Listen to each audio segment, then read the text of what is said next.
Right ఇక breaking news చూస్తున్నాం. Group 1 నియామకాలపై Telangana high court తీర్పు వాయిదా వేసింది. వచ్చే నెల 5న తుది తీర్పు వెల్లడించినట్లుగా ధర్మాసనం తెలిపింది. అయితే కేసుకు సంబంధించి తీర్పు కాపీ సిద్ధం కాలేదని న్యాయవాదులకు డివిజన్ బెంచ్ సమాచారం ఇచ్చింది. కాగా గ్రూప్ 1 పరీక్షల నిర్వహణ, కరెక్షన్, బయోమెట్రిక్ నిబంధనల అమల్లో లోపాలు ఉన్నాయంటూ పలువురు అభ్యర్థులు గతంలో హైకోర్టును ఆశ్రయించారు. దీనిపై విచారణ జరిపిన సింగిల్ బెంచ్ గ్రూప్ 1 ఫలితాలను రద్దు చేస్తూ సంచలన తీర్పునిచ్చింది. అంతేకాకుండా జవాబు పత్రాలను తిరిగి మూల్యాంకనం చేయాలని లేదా అవసరమైతే పరీక్షను మళ్లీ నిర్వహించాలని ఆదేశిస్తూ అప్పట్లో నియామకాలపై స్టే విధించింది.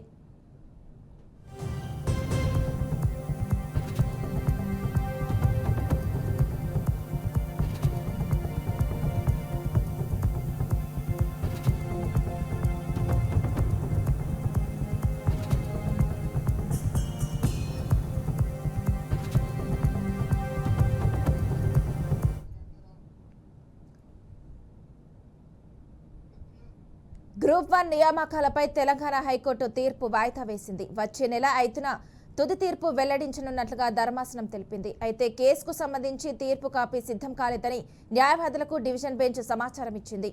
కాగా గ్రూప్ 1 పరీక్షల నిర్వహణ, కరెక్షన్, బయోమెట్రిక్ నిబంధనల అమల్లో లోపాలున్నాయంటూ పలువురు అభ్యర్థులు గతంలో హైకోర్టును ఆశ్రయించారు. దీనిపై విచారణ జరిపిన సింగిల్ బెంచ్ గ్రూప్ 1 ఫలితాలను రద్దు చేస్తూ సంచలన తీర్పునిచ్చింది. అంతేకాకుండా జవాబు పత్రాలను తిరిగి మూల్యాంకనం చేయాలని లేదా అవసరమైతే పరీక్షను మళ్లీ నిర్వహించాలని ఆదేశిస్తూ అప్పట్లో నియామకాలపై స్టే విధించింది.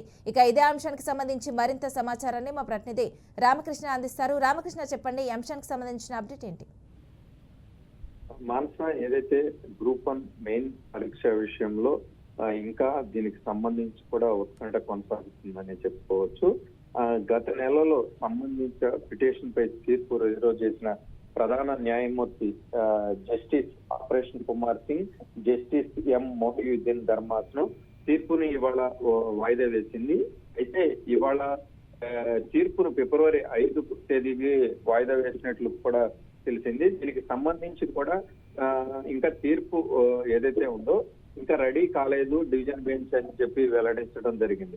మొత్తం మీద చూసుకున్నట్లయితే దీనికి సంబంధించి గ్రూప్ 1 2024 అక్టోబర్ 21 నుంచి 27 వరకు తెలంగాణ పబ్లిక్ సర్వీస్ కమిషన్ నిర్వహించిన గ్రూప్ 1 మెయిన్ పరీక్షకు సంబంధించి మెయిన్ గా ఏదైతే పత్రాల మూల్యాంకనంలో అవకతవకలు చోటు చేసుకున్నాయని దీనికి ఆరోపణ న్యాయ విచారణ జరిపించాలని కోరుతూ ఏదైతే ఇది మొత్తం కూడా సిద్దిపేట శివనగర్ కి చెందినటువంటి ఒక వ్యక్తి పిటిషన్ దాఖలు చేయడం జరిగింది. కె పరశురాం తో పాటు మరి కొంతమంది కూడా దీనికి సంబంధించి హైకోర్టును ఆశ్రయించారు.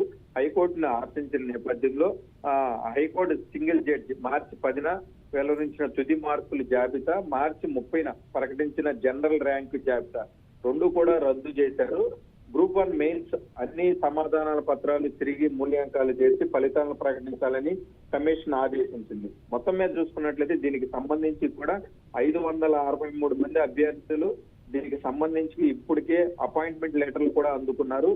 ఏదైతే ఫిబ్రవరి 5వ తారీఖు తీర్పు ఏ విధంగా వస్తుంది ఏంటని దీనికి సంబంధించి సెలెక్ట్ అయినటువంటి 563 మంది అయితే వెయిట్ చేస్తున్నట్లుగా కూడా తెలుస్తుంది.